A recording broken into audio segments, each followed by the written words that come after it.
Cinema diary में आप सभी का स्वागत है। आज हम एक्सप्लेन करेंगे एक मैक्सिकन फिल्म जिसका नाम है न्यू ऑर्डर। यह फिल्म 2020 में रिलीज हुई थी। दोस्तों, यह फिल्म दिखाती है कि जब दंगे, इमरजेंसी और तानाशाही की स्थिति होती है तो कैसे बड़े अफसर और ताकतवर लोग इसका फ़ायदा उठाते हैं। अमीर लोग टैक्स से बचते रहते हैं और सरकारें महंगाई बढ़ाती रहती हैं ताकि गरीब हमेशा गरीब रहें। किसी भी देश में ऐसी स्थिति गरीबों के लिए मानो एक संदेश है कि बस बिना कुछ लिए काम करते रहो, वरना आपके साथ और भी बुरा होगा। तो आइए दोस्तों, फिल्म का एक्सप्लेनेशन शुरू करते हैं। फिल्म की शुरुआत में हम देखते हैं कि मेक्सिको के एक शहर में दंगे हो रहे हैं। देश में अमीरों का विरोध हो रहा है। अमीर और गरीब वर्ग के बीच विद्रोह में कई लोग घायल हो जाते हैं, जिन्हें अस्पतालों में ले जाया जाता है, जिस कारण अस्पतालों में इमरजेंसी घोषित की जाती है। उसी वक्त मेक्सिको के सबसे पॉश इलाके में एक अमीर परिवार का शादी का जश्न चल रहा है। मैरियन और एलन की शादी हो रही है, जिसमें मेक्सिको के कई बड़े लोग शामिल हैं। इस बीच मैरियन की मां रेबेका अपने कमरे में तैयार होने के लिए जाती हैं। तब देखती हैं कि नल का पानी अचानक हरा हो गया है। वह अपने पति इवान को बुलाती हैं, लेकिन उन्हें कुछ नहीं मिलता। वह अपनी नौकर मार्टा को सावधान रहने के लिए कहती है, क्योंकि उसे लगता है कि शादी में कोई हरा रंग लेकर आया है। दोस्तों, रेबेका इसलिए चिंतित हैं क्योंकि शहर में चल रहे दंगों में लोग हरे रंग का इस्तेमाल कर रहे हैं। वहीं शादी में सरकारी अफसर विक्टर समेत कई हाई प्रोफाइल मेहमान भी परिवार को बधाई देने के लिए आए हैं। कुछ मिनटों के बाद रेबेका मैरियन से कहती हैं कि उन्हें विक्टर से एक नया कॉन्ट्रैक्ट मिल सकता है, लेकिन मैरियन को अपनी शादी के फंक्शन के दौरान कोई बिजनेस डील में इंटरेस्ट नहीं है। तभी एक और कपल शादी में आता है, लेकिन लड़की पूरी तरह से हरे रंग में रंगी है और वे सभी को बताते हैं कि रास्ते में प्रदर्शनकारियों ने उन पर हमला किया। शहर में बदलते हालात को लेकर हर कोई चिंतित है, लेकिन सिक्योरिटी गार्ड उन्हें बताते हैं कि उनका इलाका प्रदर्शनकारियों से काफ़ी दूर है। तभी रेबेका को बताया जाता है कि उसका एक पूर्व कर्मचारी रोलैंड आया है। रेबेका उससे बात करती है। रोलैंड उन्हें बताता है कि उसकी पत्नी एलिसा बीमार है और उसे तुरंत सर्जरी की ज़रूरत है। वह उसे गवर्नमेंट अस्पताल ले गया था, लेकिन वहाँ पर इमरजेंसी के कारण सिर्फ घायल मरीजों का ही इलाज चल रहा है। वह उसे प्राइवेट अस्पताल में ले जाने के लिए मजबूर है, जहाँ उसे एडवांस पेमेंट करना है और उसे पैसों की सख्त ज़रूरत है। जब वे बात कर रहे थे, तभी सरकारी अफसर विक्टर अपने परिवार के साथ सुरक्षा कारणों से वहां से निकल जाता है। वहीं रेबेका रोलैंड की मदद करने के लिए इवान और डेनियल से कुछ पैसे लेकर उसे देती हैं, लेकिन ये पैसे उसकी पत्नी के इलाज के लिए पर्याप्त नहीं हैं। वह और पैसे मांगता है, लेकिन रेबेका उसे देने से इनकार करती है और पार्टी में चली जाती है। रोलैंड वहाँ निराश खड़ा है। तभी वहाँ पर मैरियन आती है, जो रोलैंड को देखकर खुश होती है और उसकी पत्नी एलिसा के बारे में पूछती है। रोलैंड उसे अपनी समस्या के बारे में बताता है और कहता है कि रेबेका ने उसकी मदद की, लेकिन पैसा पर्याप्त नहीं है। वह वापस आती है और डेनियल से उसके लिए पैसे मांगती हैं। डेनियल बाहर आकर रोलैंड से मिलता है और उसे वहाँ से जाने के लिए कहता है, क्योंकि वह ज़्यादा पैसे नहीं दे सकता। मैरियन उसे बात करते हुए सुनती है। उसे रोलैंड के लिए काफ़ी दुख होता है। मैरियन उसकी मदद के लिए अपनी सेविंग में से पैसे लेने जाती है। तब उसे पता चलता है कि उसकी माँ ने लॉकर का पासवर्ड चेंज कर दिया है।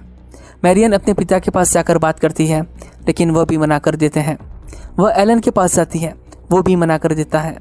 निराश होने के बाद जब वह रोलैंड से बात करने के लिए जाती है, तब उसे पता चलता है कि रोलैंड वहाँ से जा चुका है। मैरियन घर की सर्वेंट मार्टा के बेटे क्रिश्चियन से बात करती हैं, जो कि एलिसा की स्थिति के बारे में बताता है। क्रिश्चियन रोलैंड का पड़ोसी है, इसलिए वह उसे रोलैंड के घर जाने के लिए कहती हैं। जैसे ही क्रिश्चियन और मैरियन घर से बाहर निकलते हैं, वहाँ पर शहर की जज शादी में शामिल होने के लिए आती हैं। वह बताती हैं कि इलाके में सभी सड़कों पर प्रदर्शनकारी हैं और वह मुश्किल से यहाँ तक पहुँची हैं। वह उनसे शादी का समारोह शुरू करने का अनुरोध करती हैं और रेबेका दूल्हा और दुल्हन को बुलाने जाती हैं। एलन वहाँ पर है, लेकिन मैरियन का कोई पता नहीं है, इसलिए वह मार्टा से उसे खोजने के लिए कहती है। तभी गार्ड रेबेका को बताता है कि मैरियन क्रिश्चियन के साथ कहीं बाहर गई हैं। वह क्रिश्चियन को फ़ोन करती हैं, लेकिन ये फ़ोन मैरियन उठाती है और कहती है कि वह एलिसा के घर उसकी मदद करने जा रही हैं। इस बीच रेडियो पर समाचार आते हैं कि शहर की स्थिति गंभीर हो गई है और लोगों से अपने घरों में रहने के लिए कहा जाता है। तभी उन्हें पुलिस द्वारा रोक दिया जाता है, जो उन्हें बताते हैं कि सभी सड़कों को बंद कर दिया गया है और उन्हें वापस जाना होगा। क्रिश्चियन भी घर वापस जाने के लिए कहता है, लेकिन मैरियन मना करती है क्योंकि वह एलिसा की मदद करना चाहती हैं। वहीं हम घर पर देखते हैं कि कुछ अनजान लोग दीवारों से कूदकर अंदर घुस जाते हैं और सभी को गन पॉइंट पर लेकर धमकाना शुरू करते हैं। इवान सिक्योरिटी को बुलाता है, लेकिन तभी पता चलता है कि उन्होंने भी प्रदर्शनकारियों के साथ हाथ मिला लिया है। डैनियल सोचता है शायद वे लूट करने के लिए आए हों, इसलिए वह अपना सामान देने की पेशकश करता है, लेकिन वे लोगों को गोली मारना शुरू कर देते हैं। सभी को घर के अंदर जाने के लिए कहा जाता है। इस अफरा तफरी में रेबेका बाकी लोगों से अलग हो जाती है और उसे तिजोरी खोलने के लिए कहा जाता है।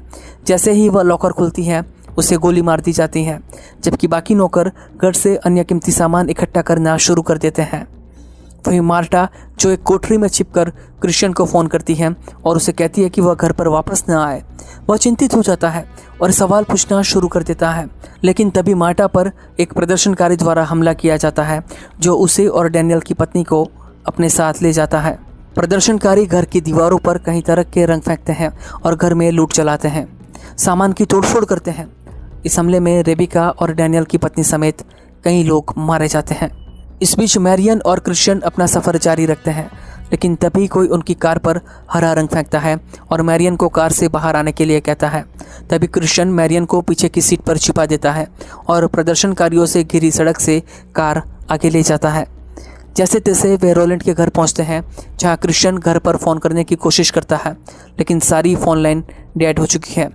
रोलैंड मैरियन के बारे में चिंतित होता है।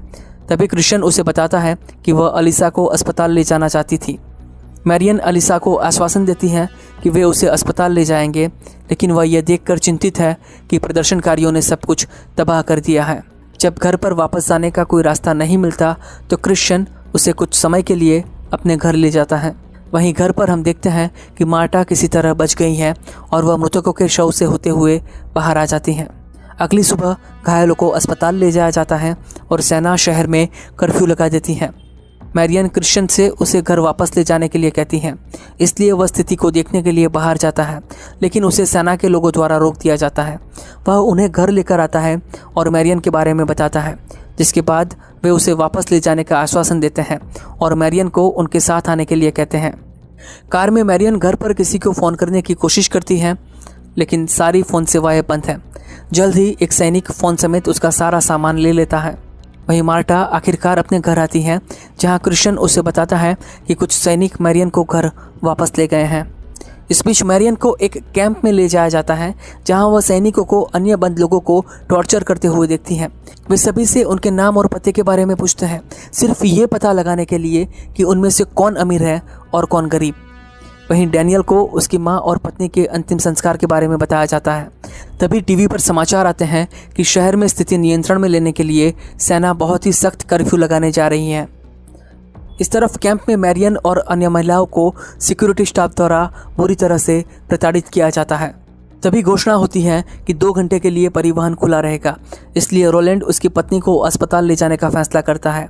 वह घर के बाहर कदम रखता है, लेकिन सेना द्वारा रोक दिया जाता है, जो उसे आगे नहीं जाने देते क्योंकि सड़कें अभी भी बंद हैं। इधर मैरियन के पिता इवान को अस्पताल से वापस लाया जाता है। वह मैरियन के बारे में चिंतित है। विक्टर उसे आश्वासन देता है कि वे उसे खोजने की पूरी कोशिश कर रहे हैं।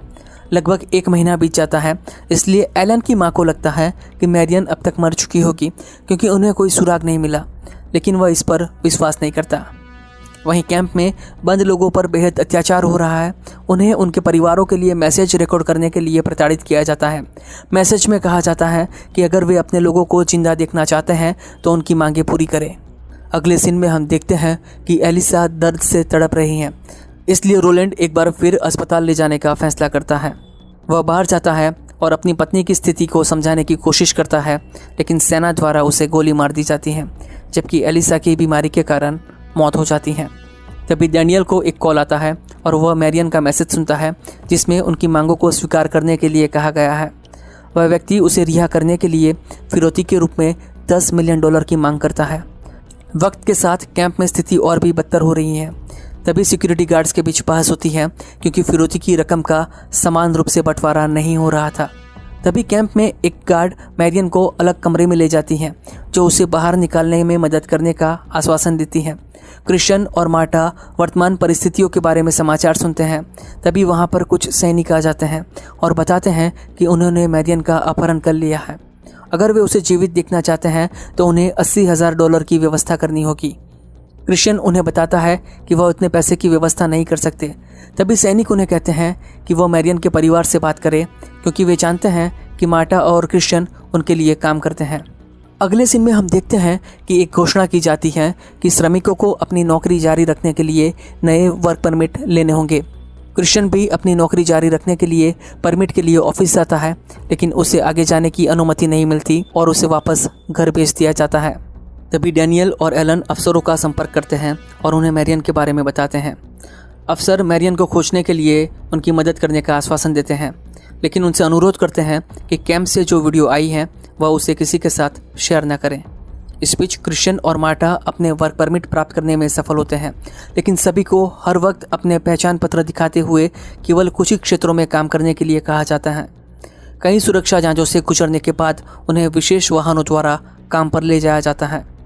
घर वापस आने के बाद क्रिश्चियन डैनियल से बात करता है और उसे बताता है कि कुछ लोग मैरियन की रिहाई के लिए फिरौती के पैसे मांग रहे हैं। डैनियल अपने पिता से इस बारे में बात करता है, जो उन्हें पैसे देने के लिए सहमत तो होते हैं, लेकिन डैनियल से कहते हैं कि वह सरकारी अफसर विक्टर को इसके बारे में न बताए। डैनियल पैसे का बंदोबस्त करता है और क्रिश्चियन को दे देता है। इधर कैंप में हम देखते हैं कि बंद लोगों में से एक को बताया जाता है कि उसकी फिरौती का पैसा आ चुका है और उसे जाने की इजाज़त है, लेकिन तभी गोलियों की आवाज़ आती है और पता चलता है कि सैनिकों ने उसे गोली मार दी। क्रिश्चियन और मार्टा अपने घर पर सैनिकों को पैसे देते हैं, लेकिन उन्हें बताया जाता है कि यह सिर्फ पहली किस्त है और मैरियन को बाहर निकालने के लिए उन्हें $1 मिलियन का भुगतान करना होगा। अगले दिन वे इसके बारे में डैनियल को बताते हैं, लेकिन डैनियल सोचता है कि मार्टा और क्रिश्चियन ने ही मैरियन का अपहरण किया है और अब वे लालच में ज़्यादा पैसे की डिमांड कर रहे हैं। वह विक्टर को इसके बारे में बताता है, जो उसके घर पर आर्मी भेजता है। जल्द ही सैनिक आते हैं और वहाँ पर मौजूद सैनिकों को स्थिति का फ़ायदा उठाने के लिए फटकार लगाते हैं। फिर वे उन्हें कैंप में ले जाने के लिए कहते हैं। हम देखते हैं कि सेना की निगरानी में मैरियन को कैंप से मुक्त कर दिया जाता है, जबकि इसमें शामिल सभी सैनिकों को गोली मार दी जाती है।